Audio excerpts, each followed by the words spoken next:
मोठा भाग या अगोदर आजोबा पंजोबा काळातील घटनांसाठी जवळपास डॉक्टर नागनाथ पाटील यांची कादंबरी या विषयावर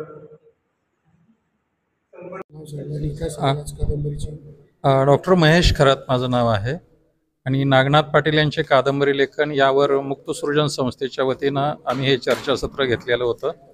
यामध्ये 3 भाष्यकार होते।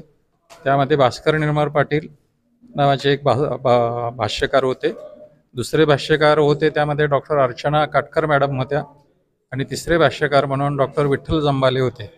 शिवाय याच्यावर 3 चर्चक होते, डॉक्टर रमेश रावळकर, डॉक्टर ज्ञानेश्वर शेजूळ आणि प्राध्यापक प्रीती बनकर हे चर्चा करण्यासाठी होते। सर्वसाधारणपणे जो लेखकाकडं मुख्य स्ट्रीममधलेल्या काहींचं लक्ष जात नाही अशा एका उपेक्षित लेखकावर आपण हे चर्चासत्र आयोजित केलेलं होतं।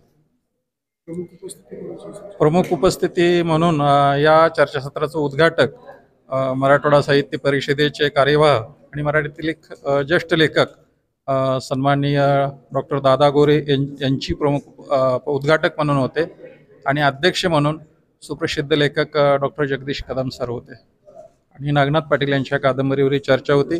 सभागृहामध्ये सुद्धा खूप चांगली जाणकार मंडळी आज उपस्थित आहे। उदाहरणार्थ आतकरे साहेब आहेत, डॉक्टर नवनाथ आगाव आहेत, असे बरेच मंडळी आहेत। किती वर्षापासून आपण हे 2018 पासून सुरू केलेलं होतं। 2018ला वेळेत कोविडचा कालखंड आला आणि कोविडच्या कालखंडामध्ये 102 व्याख्यानं आम्ही ऑनलाईन पद्धतीने घेतली होती आणि त्यानंतर आम्ही एक 3 मोठी संमेलनं घेतली।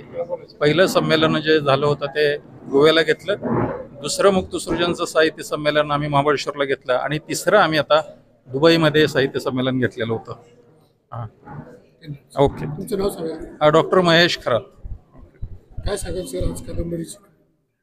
डॉक्टर नागनाथ पाटील सरांच्या कादंबऱ्यांच्या अनुषंगानं ही चर्चा होते आणि संबंध मराठी वाङ्मयीन जगतामध्ये सरांच्या कादंबऱ्यांच्या संदर्भातली समीक्षा विचार लोकांना अधिक विचारप्रवण बनवत आहे। त्या दृष्टीने सरांचं मी स्वागत करतो, अभिनंदन करतो आणि पुढील साहित्य वाटचालीसाठी शुभेच्छा देतो।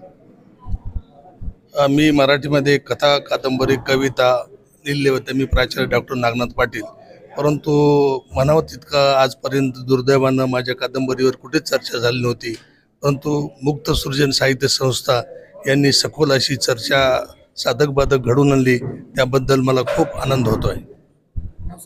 मी प्राचार्य डॉक्टर नागनाथ पाटील, माझ्याच त्या 3 कादंबऱ्या लंबाडी, उतराणी, कोंडणातलं जिनं ह्या माझ्याच 3 कादंबऱ्या होत्या। त्या कादंबऱ्यावर खूप चांगली चर्चा आज संभाजीनगर येथे घडून आलेली आहे। ही चर्चा खूप अगोदर व्हायला पाहिजे होती, पण ती कोणीच ती पण झाली नाही। परंतु मुक्तसृजन साहित्य संस्था संभाजीनगर यांनी दखल घेतली आणि मुद्दाम मला बोलावून इथं माझ्या समक्ष चर्चा घडवून आणली, त्याबद्दल मला मनातून खूप आनंद आहे आणि मी त्यांचे मनस्वी आभार व्यक्त करतो।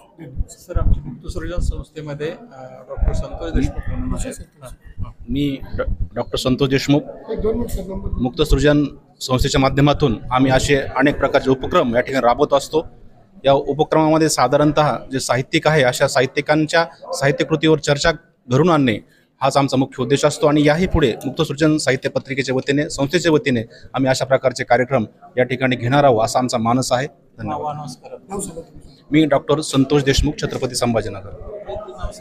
मी हनुमंत सोनवणे, मुक्तसृजन संस्थेचा एक संयोजक आहे आणि सदस्य आहे। आम्ही अशा प्रकारचे अनेक कार्यक्रम राबवत असतो आणि अशा चर्चा घडवून आणतो। या प्रसंगी आम्ही डॉक्टर नागनाथ पाटील सर यांच्या 3 कादंबऱ्यावरती साधक बाधक चर्चा घडवून आणली आणि या चर्चेला शहरातील प्रतिष्ठित साहित्यिक आणि श्रोते उपलब्ध आम्हाला झाले।